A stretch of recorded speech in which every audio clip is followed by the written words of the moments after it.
ছোট একটি শাখা নদী। এই নদীর পাড়ে এক ভাই ছিপ জাল দিয়ে মাছ ধরতেছে। আমাদের এখানে এই জালকে ছিপ জাল বলে। আমাদের জামালপুর সরিষাবাড়িতে এই জাল দিয়ে মাছ ধরতে দেখা যায় প্রচুর পরিমাণে। এই যে ভাই ছিপ জাল দিয়ে মাছ ধরতেছে, একবার জাল উঠাইছে তাতেই দেখতে পারলাম অনেক মাছ ধরেছে। এরকম কয়েকবার করে জাল উঠাইলেই দেখা যাবে তার সারাদিনের যে মাছের পুষ্টি চাহিদা প্রয়োজন সেটা সে এখান থেকেই পেয়ে যাবে ইনশাল্লাহ। এই যে মাছগুলা দেখতে ভালোই লাগতেছে, মোটামুটি ভালোই মাছ ধরতে পেরেছে। পানি থেকে মাছগুলা ওঠানোর সময় যে লাফালাফি করতেছে তা দেখে ভালো লাগলো। আপনি কখন থেকে মাছ ধরতেছেন? 10 মিনিট থেকে একবারে এতগুলো উঠছে? এর আগে কি এর চেয়ে বেশি উঠছে না কম উঠছে? এর চাইতে বেশি উঠছে। কি কি মাছ উঠে?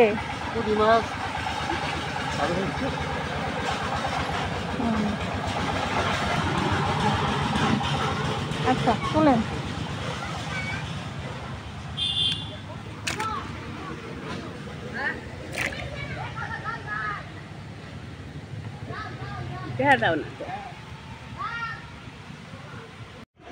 আমাদের গ্রাম বাংলায় এরকম খালের পাড়ে বা নদীর পাড়ে এইসব জাল দিয়ে যখন তাজা মাছগুলো ধরা হয়, এগুলো দেখে আমাদের আসলে মনটা ভরে যায়।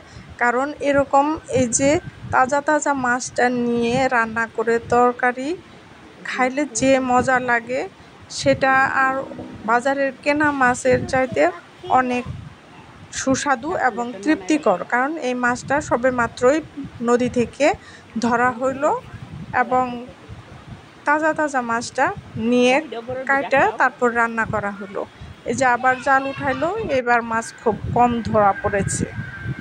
গ্রামে আসলে এভাবেই নদীতে বারবার জাল ফেলে আবার জাল তোলার পর যে মাছগুলা সে পায় তখন তার মনটা খুশিতে ভরে যায়। কারণ এই তাজা মাছগুলা যখন পানিতে লাফালাফি করে সেই দৃশ্যটা আসলেই মন কেড়ে নেয়। আমাদের এটা গ্রাম বাংলার আবহমান দৃশ্য। সাধারণত সকালবেলা বা বিকেলবেলা যখন সময় পায় তখন তারা এভাবে জাল ফেলে মাছ ধরতে থাকে।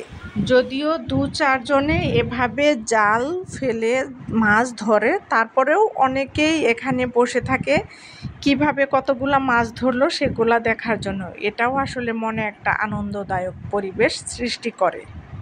মাছ ধরা বা মাছ ধরার আনন্দ বা মাছ ধরতে দেখার আনন্দটাও অনেক শান্তি দেয় মনে। কারণ মাছটা দেখেন কত সুন্দর লাফালাফি করতেছে, এখন সে হাতে ধরবে। গ্রামে আমাদের এই দৃশ্যগুলো খুবই মন কেড়ে নেয়।